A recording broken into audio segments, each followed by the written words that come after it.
Shalom.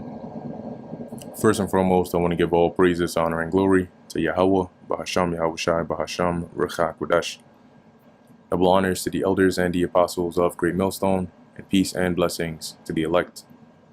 And today we're going to go into the book of Isaiah, the 29th chapter. Jerusalem is warned. And basically it goes into, some more judgment that's pronounced against against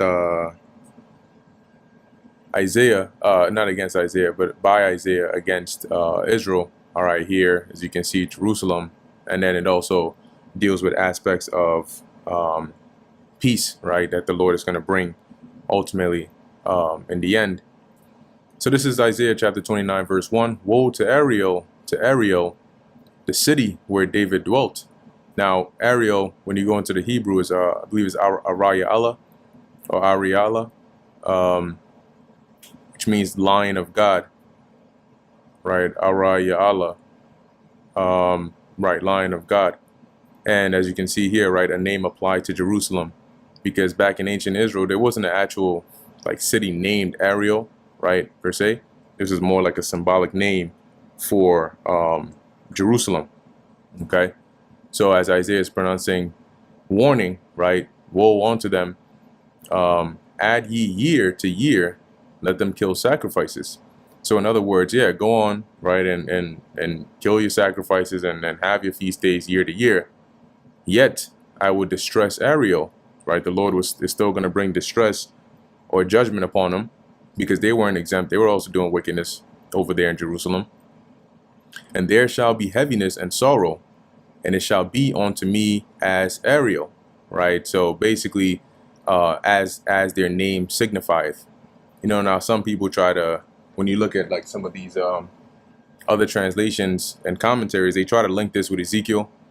I believe is 40 something, one of those verses in there, maybe 15 or so, which they claim is the same Hebrew word here. I checked that, I didn't really see that.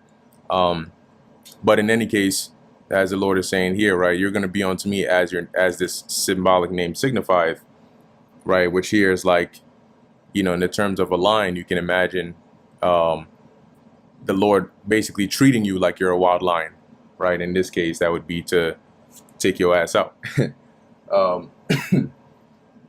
So verse 3, it says, and I will camp against thee round about, and will lay siege against thee with a mount, and I will raise forts against thee. All right, and that the forts are like siege ramps.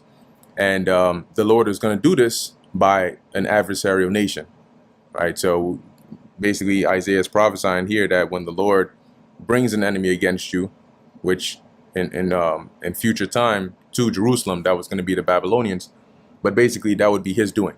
That's why he says I would do it. Verse 4, and thou shalt be brought down, and shall speak out of the ground, and thy speech shall be low out of the dust, and thy voice shall be as of one that hath a familiar spirit out of the ground, and thy speech shall whisper out of the dust. And what this is signifying is basically Jerusalem being taken from a high, state to being brought very, very, very low. So low it's likened onto basically a dead person speaking, right, or a ghost, right, a spirit of a ghost speaking, right, from the grave, right. And so that's the reference that Isaiah makes here. That's why he mentioned out of the ground, right, which is where the grave is. And thy speech shall be low out of the dust. This is just a extreme emphasis on the Lord bringing Jerusalem to a very, very low state, which we ended up seeing happen to them, right. And as it mentions, thy speech shall be low out of the dust, and thy voice shall be as of one that hath a familiar spirit out of the ground. So basically like a necromancer, or somebody that practices or deals with familiar spirits, which are demons, to conjure up, or using them as a means to conjure up the spirit of the dead, okay, as it mentions, out of the ground. And thy speech shall whisper out of the dust. When you go into that word whisper, one of the definitions there is a ghost, okay. So what I'll do here is, to make it a bit clearer, Take a look at the NLT. It says, then deep from the earth you will speak. From low in the dust your words will come. Your voice will whisper from the ground like a ghost conjured up from the grave. So that's basically to signify like being in this very, very, low condition. Verse 5, moreover, the multitude of thy strangers shall be made like small dust. So judgment is pronounced against Israel. Jerusalem is going to be brought to this low state. Basically, they're going to be judged for their wickedness. And then it shifts here to basically what the Lord is going to do to the adversaries of Israel. So moreover, the multitude of thy strangers, when you go into the word strangers here, it actually goes into, as it says, the war. One of the definitions here is strange, another, stranger, foreigner, an enemy, right? Loathsome. So in this context, as we read the remaining of the verse, this would apply to the actual other nations that will come against or have come against Israel, right? They shall be made like small dust. They shall be like small dust, and the multitude of the terrible ones, which is still referring to these strangers, shall be as chaff that passeth away, which the chaff is the remains on the threshing floor after the crops are threshed. Yea, it shall be at an instant suddenly. So this is describing what the fate of these nations that have come against Israel is going to be. Thou shalt be visited of the Lord, then switches back to judgment from the Lord. Thou shalt be visited of the Lord of hosts with thunder and with earthquake and with great noise, with storm and tempest and the flame of devouring fire, right? And these are basically the judgments of the Lord. And each one of these is basically dangerous in itself, right? That can cause mass destruction. So Isaiah pretty much jumps between what's going to happen to these other nations, what the Lord is going to do to Israel, and then as we keep on reading, he'll jump onto, but at a certain point, the Lord is going to make it better for Israel again, and then so on and so forth. Verse 7, and the multitude of the nations that fight against Ariel, Jerusalem, even all that fight against her and her munition, her fortress, and that distress her, shall be as a dream of a night vision. And this verbiage is similar in, I believe, Zechariah 14. It mentions all those that have fought against Jerusalem, the judgment, the plague that's going to come against them. So the Lord, via Isaiah, is saying here, there's going to come a time, right, which this will really be fulfilled in the kingdom once we're delivered, when, Lord willing, we're of that number, when these nations are no longer going to have dominion over us. And in fact, it's going to be a refreshing feeling. It's going to feel like waking up from a dream, right? Where it felt very real, but you wake up and it's like it never happened. That's what it'll be like in the kingdom, right? We'll be in such a good state that it'll feel almost like the things we suffered here didn't really happen. They were just like a bad dream. That's why it mentions that they shall be as a dream of the night vision. It shall even be as when an hungry man dreameth, and behold, he eateth, but he awaketh, and his soul is empty. So imagine you fast asleep and you dreaming about like devouring at this big back all you can eat buffet, the Morbid Obese Black Center. I'm just joking, but you're having a good time, stuff in your face, but then you wake up and you weren't really eating, right? Now you're actually hungry.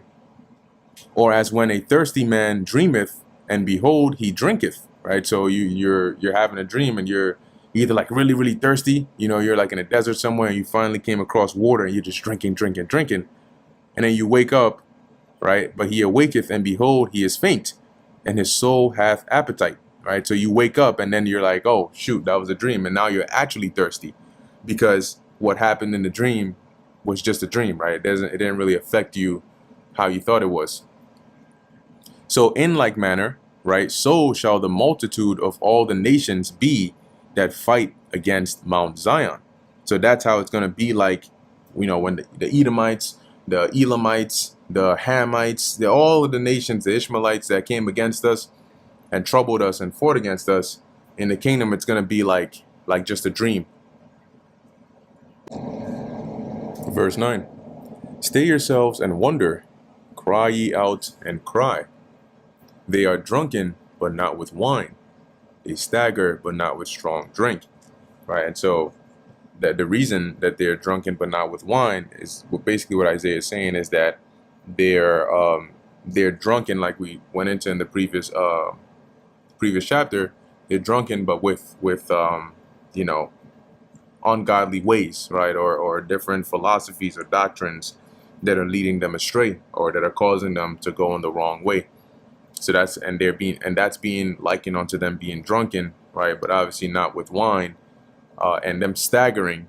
Okay, so in their sense of judgment, right, in their actions, in the way that they're conducting life, they're moving like one who staggers, right, when they're walking, like an actual drunk person, but they're not actually intoxicated with strong drink. And this is because they went astray from the ways of Yahweh Ba'asham Yahweh Shai. For the Lord Yahweh hath poured out upon you the spirit of deep sleep, and hath closed your eyes. So now the spirit of deep sleep, it doesn't mean, right, that instantly Isaiah turns around and everybody falls asleep, right? Everybody's just knocked out mid third dream. The spirit of deep sleep is a spirit of deep sleep. Okay, so what that means is that they've been blinded, right? That's why he mentioned that, and have closed your eyes. They've been blinded spiritually and prevented from seeing the truth and ultimately turning to it and repenting. And this is why they continue to err, okay, in judgment, and err in their way of life. And they wouldn't take heed to the warnings of the prophets even till this day, because there are some people that, no matter how you break it down to them, no matter how you teach it to them, no matter how severely you warn them, they just won't see it. They just won't understand it, and they won't take heed to it, because the Lord has poured that spirit of deep sleep upon them. The prophets and your rulers, the seers, hath he covered. And because of that, you had a lot of false prophets, because they wouldn't be able to prophesy the truth concerning the Lord, because he had put that spirit of deep sleep and slumber upon them.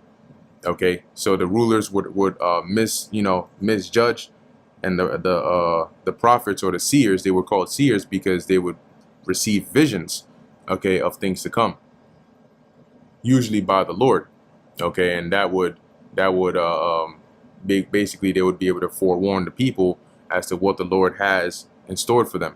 But now you had a lot of people that were seeing a vain vision, once again, because the Lord had poured his spirit upon them. Verse 11, and the vision of all is become unto you as the words of a book that is sealed. So in a nutshell, what Isaiah is saying here is that the Lord has blinded you, so you can't see the truth. You can't see the correct ways. And the vision of all, going into the prophecies, right, and really the understanding of it, has now become unto you like the words of a book that is sealed. So if you, let me pull up an image here, sealed book.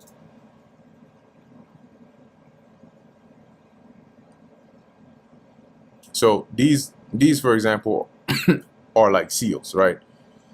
This is a seal. This is a seal. Like a seal is basically what you close the book and you seal the book, right? This is an example of one too, where they would have the covers would have like a lock, and you would need like a key or some sort to open it.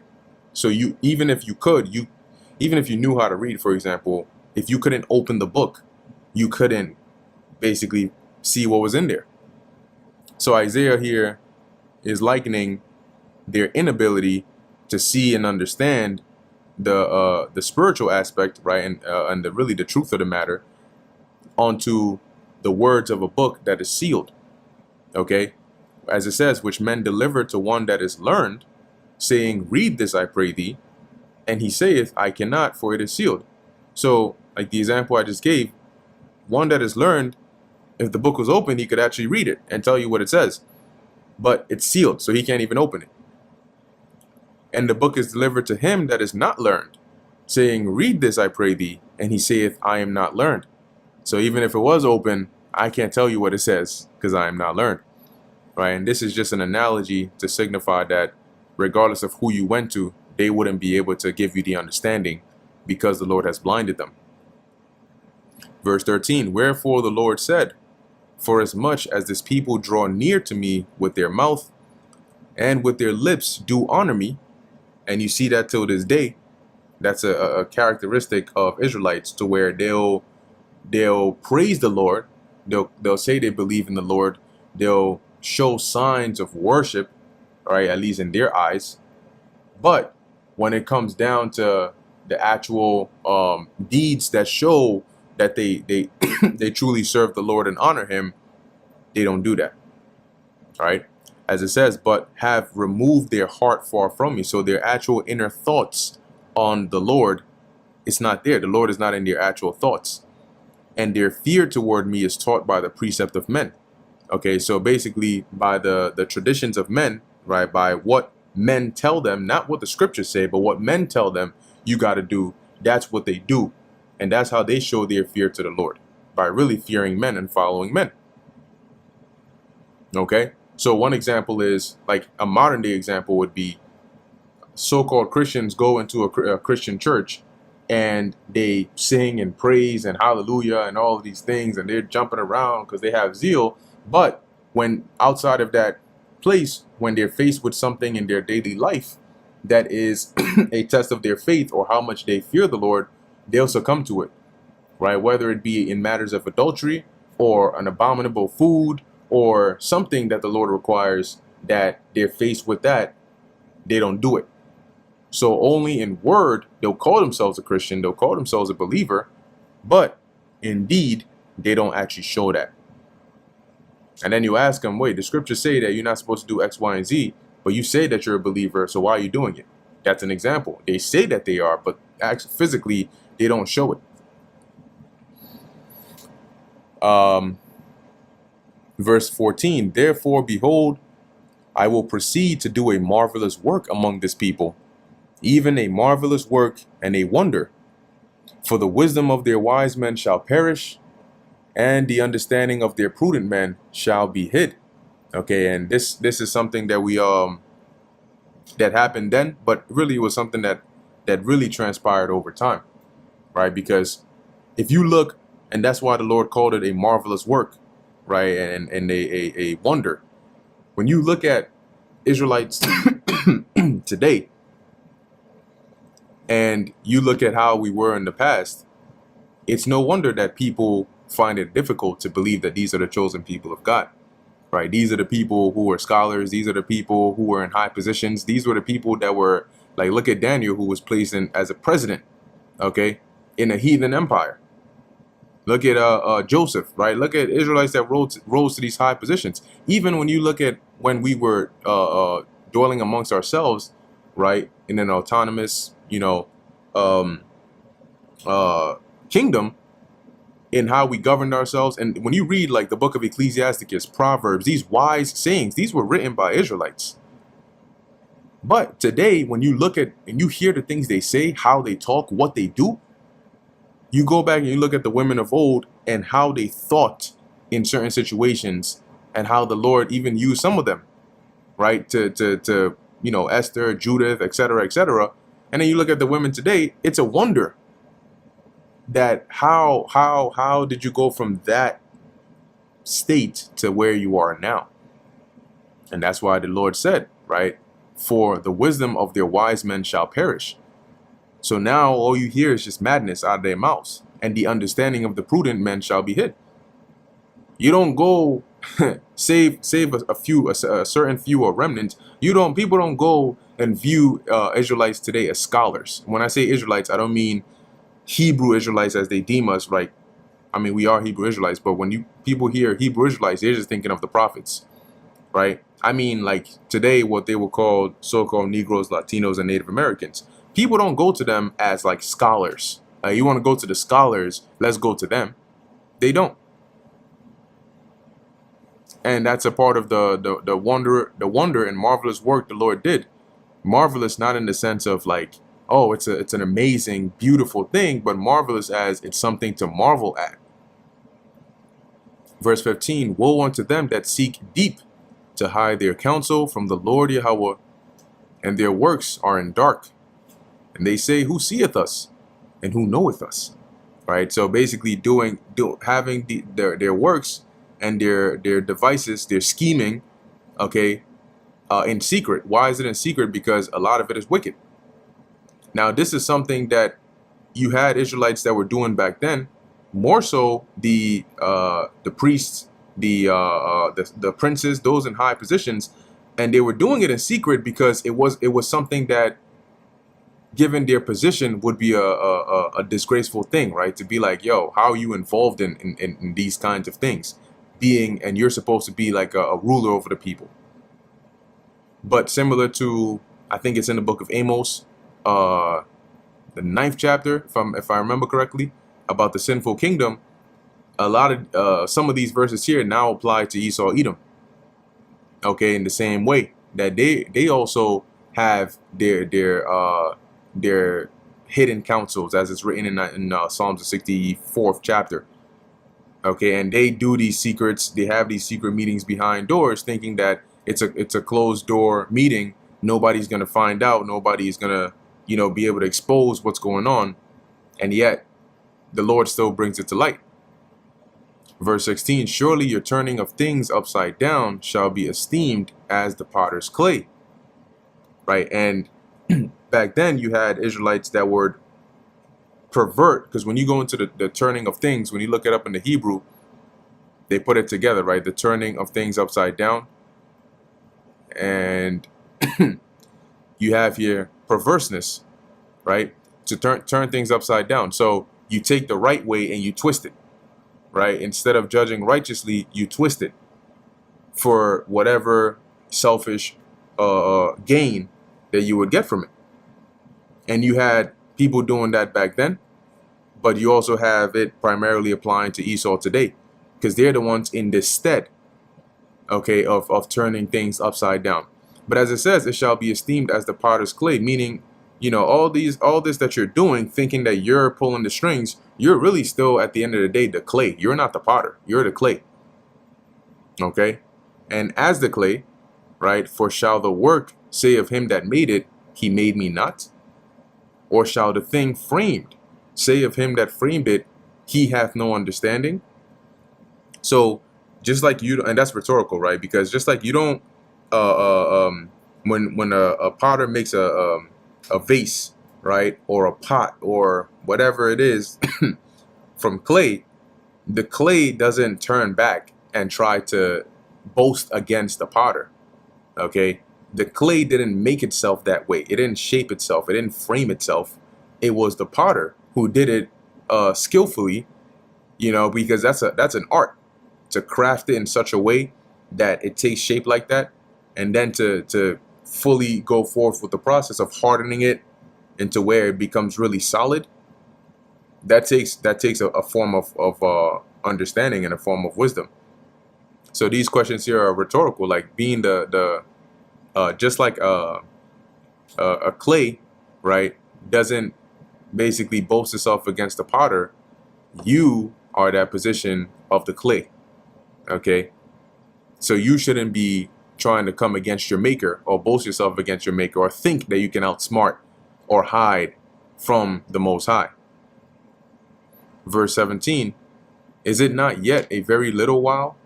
And so now you see that the separation here, right? Blessing after discipline.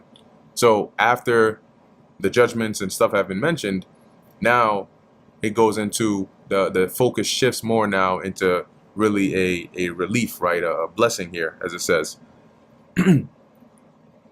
Is it not yet a very little while, and Lebanon shall be turned into a fruitful field, and the fruitful field shall be esteemed as a forest, right? So that is a representation of plentifulness, right? Abundance.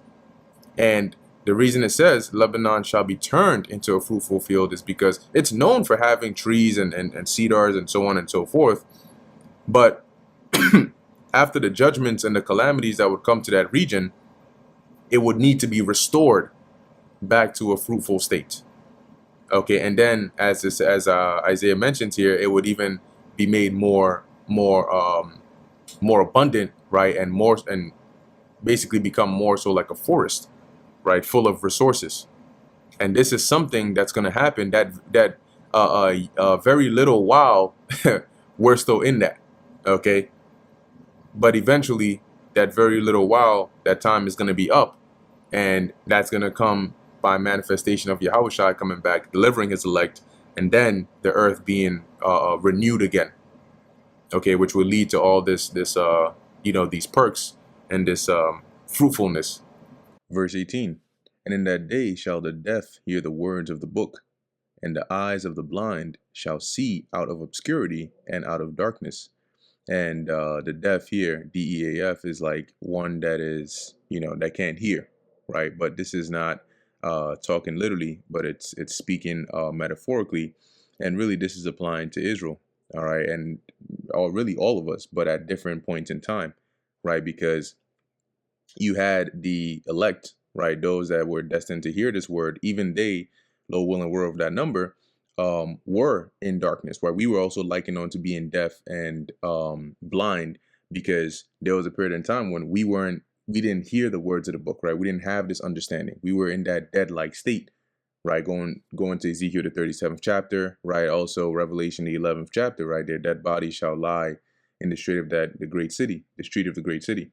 Right. So at one point, even the elect were considered deaf and blind because we were without this knowledge. But in that day, right, there's a period of time where in the last days when the Lord will put that spirit upon us, and starting with the elect, right, the believers, they would hear, right, the words of the book and understand it, right, and believe it, and be able to see, as it says, out of obscurity and out of darkness, because that's the state that we were in, right? We were in that state of darkness, but the Lord opened up our eyes and our ears to be able to hear and receive and believe this word. Okay, but this is also going to extend to the rest of the nation. However, that'll be at a different point in time, right? Because remember, it says in that day, right? And here, this is talking about, the future, the blessings.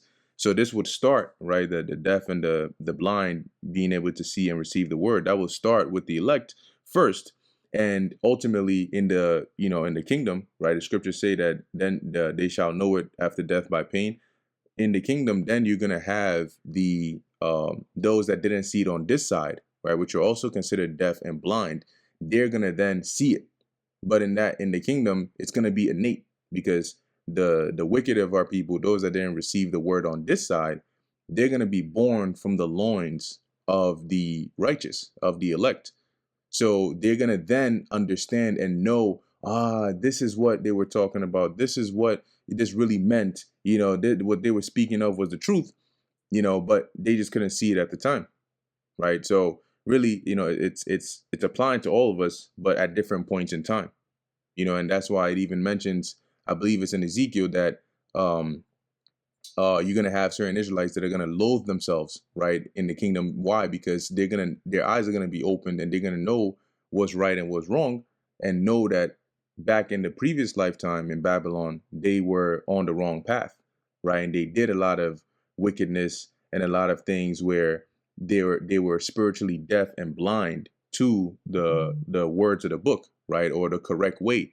So they were basically stuck in that darkness or that obscurity. Okay, but all in all, the scriptures do say that all Israel shall be saved. Okay.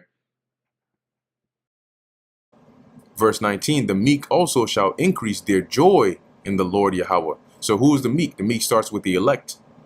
And that's why it mentions they shall increase their joy in the Lord, right? So they have the joy, but it's going to increase that much more. Similar to what is written in Wisdom of Solomon, the 5th chapter, right? Then shall the righteous man stand in great boldness. So the righteous man is bold, but that boldness is going to be made greater because of the deliverance and the power of the Lord. Now, one more precept that comes to mind on that is, I think it's Wisdom of Solomon, is it 12? Let's see. Yep, 12 and 17. For when men will not believe that thou art of a full power, thou shewest thy strength, right, the Most High, And among them that know it, thou makest their boldness manifest. So similarly, the elect or the meek are going to increase their joy in the Lord, seeing the things that they were promised and believed coming to pass. And the poor among men shall rejoice in the Holy One of Israel, right? Which is Yahweh Ba'ashem Yahweh Shai. For the terrible one is brought to naught, and we know this is also dealing around that same time, because as a result of the terrible one, which primarily the terrible one right now is Esau Edom, as a result of them being brought to naught, being taken out of power and having their kingdom destroyed and being made subject onto us, that is going to lead to the increase in the joy, the increase in the joy of the Lord from the meek. Okay, because that translates or equates to this wicked society going down and the righteous kingdom being set up. For the terrible one is brought to naught, and the scorner is consumed. And how are they going to be consumed? They're going to be consumed with that destruction, that fiery destruction the Lord is going to bring, and all their wicked devices along with it. And all that watch for iniquity are cut off. And so that's all they do today, right? They when you go into the phrase watch for iniquity, another way of saying that is in NLT, right? Those who plot evil are going to be cut off. So the Lord is going to take them out via judgment.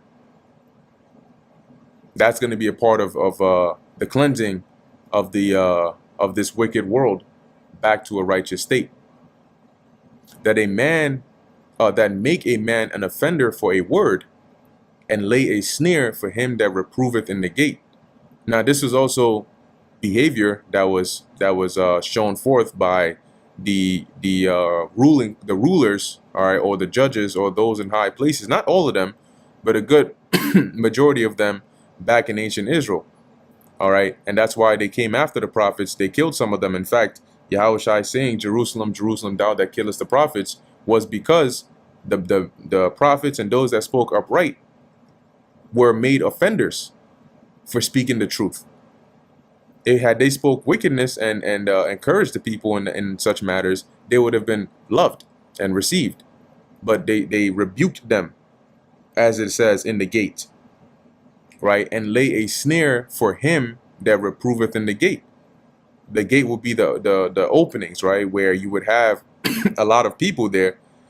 So they would lay a snare or a trap to try and find a way to get the men that would reprove them, right, or speak uprightly, and turn aside the just for a thing of naught, right? So they pervert justice for the thing of naught. Would really be like when you go into the book of, I believe it's Amos, and even Hosea mentioned this, how they would receive bribes and vain things, and in return they would alter judgment. They wouldn't judge righteous judgment.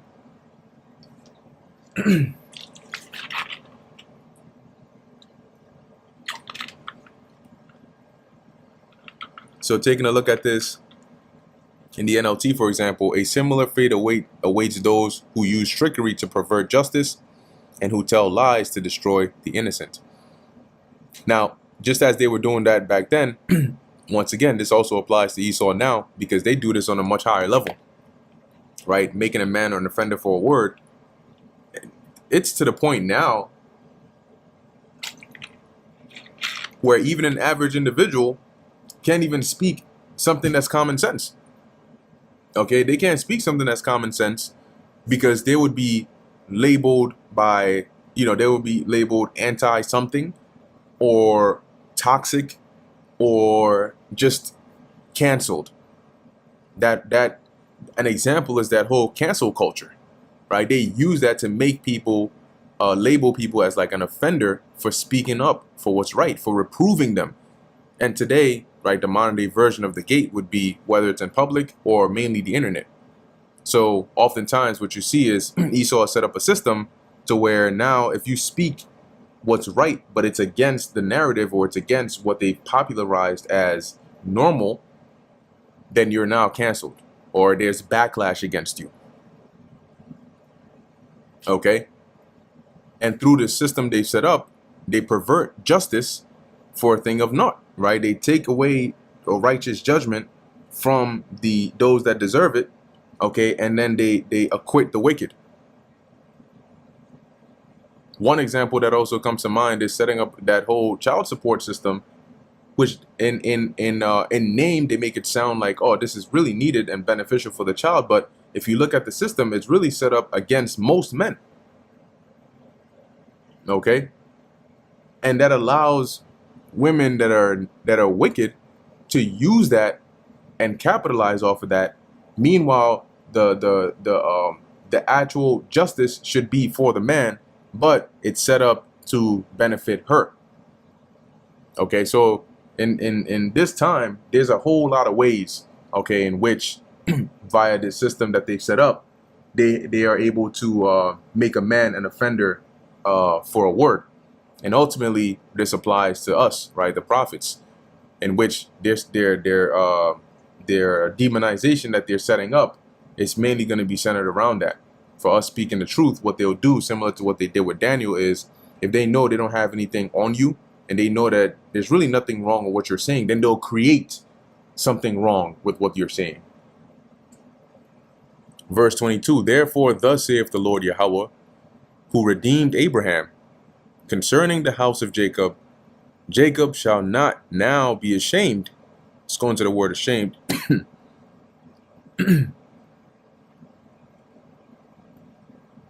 All right. And it says here, to put to shame, to be ashamed, to be disappointed, to be shamed. And usually this would come by way of being abased, right? Suffering judgment. That puts you in a shameful position because now you're in a low position, right? You're either somebody's captive, or you're living a life of poverty, okay, or diseased.